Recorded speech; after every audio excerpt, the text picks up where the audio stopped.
बाबा साहेब भीमराव अंबेडकर उस मसीहा का नाम है जिन्होंने भारत का संविधान लिखा है।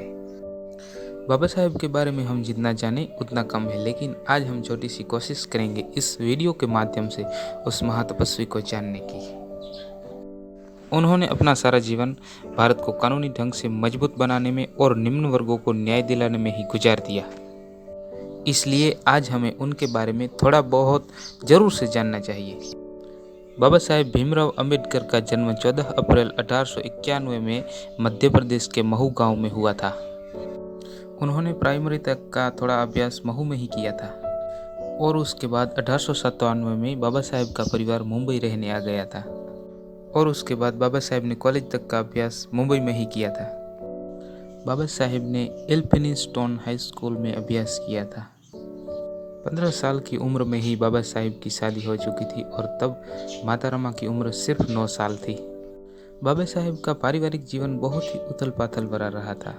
1935 में माता रमा की डेथ हो गई थी और 2 बेटों में से एक बेटे की बीमारी के चलते मौत हो चुकी थी और बाद में सन 1948 में उन्होंने दूसरी शादी सविता बाई से की थी। इस तरह से बाबा साहेब ने अपने निजी जीवन में बहुत ही कठिनाइयों का सामना किया था। फिर भी बाबा साहेब ने अपने देश के लिए जो लड़ाई लड़ी, ऐसी लड़ाई कोई नहीं लड़ पाया था।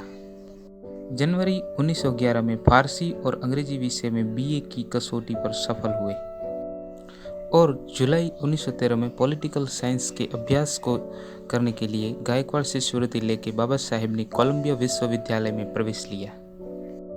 मई 1916 में पीएचडी करते हुए बाबा साहेब ने ब्रिटिश भारत में मुल्क की अर्थव्यवस्था का विकास इस विषय पर महानिबंध कोलंबिया विश्वविद्यालय में पेश किया। 1917 में बाबा साहेब को पीएचडी की डिग्री प्राप्त हुई।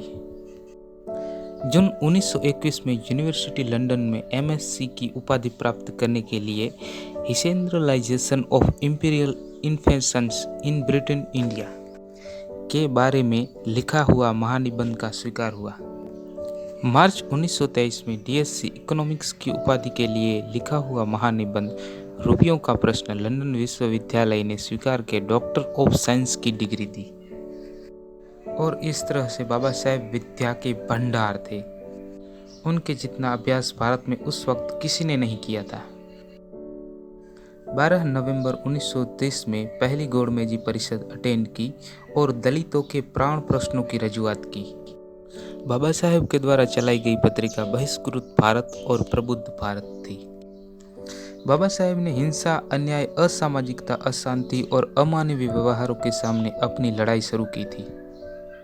उस लड़ाई में उनका एक ही ध्येय था कि असहाय, बाल, वृद्ध, अल्पसंख्यक, दलित और मेरी माता बहनों को तुच्छ, असहाय और अस्पृश्य मत समझो।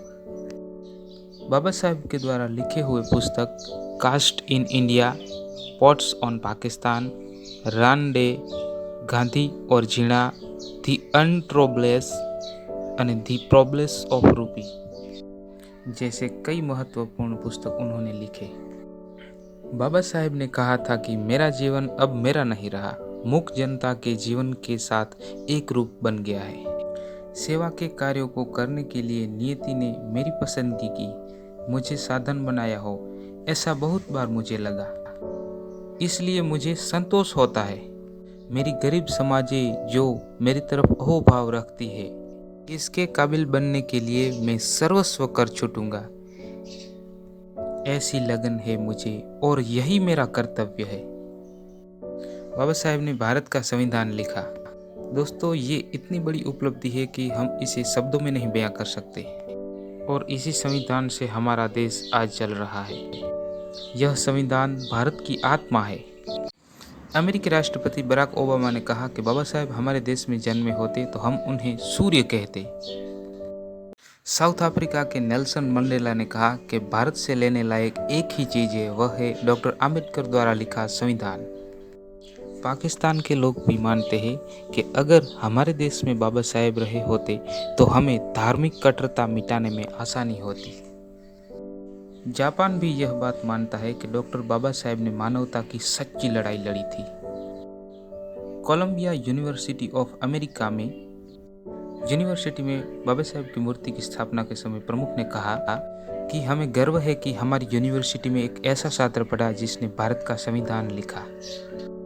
हमारे देश के प्रधानमंत्री नरेंद्र मोदी ने भी कहा था कि मुझे अपने संविधान पर गर्व है और मेरे देश का संविधान ही यहाँ का राष्ट्रीय ग्रंथ है।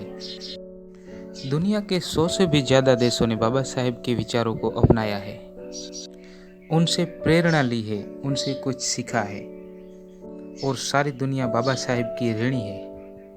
और आज हमें गर्व होना चाहिए कि हम उस देश के वासी हैं जिस देश में बाबा साहेब रहते थे।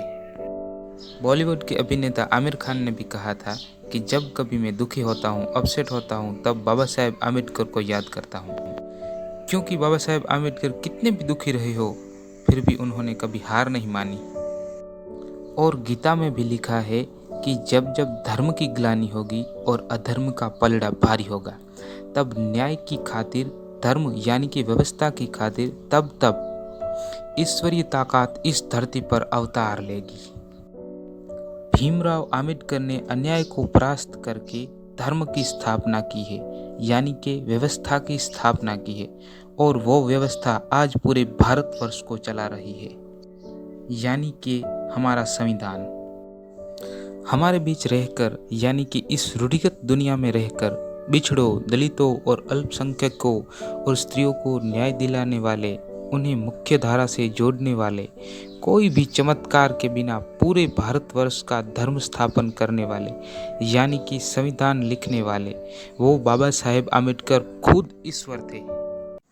दिल्ली में दिसंबर 5, 1956 में रात को गॉस्पेल ऑफ बुद्ध ग्रंथ का लेखन पूर्ण करके उसकी प्रस्तावना लिखी और बाबा साहेब ने अपनी सैया पर जाकर आंख बंद की।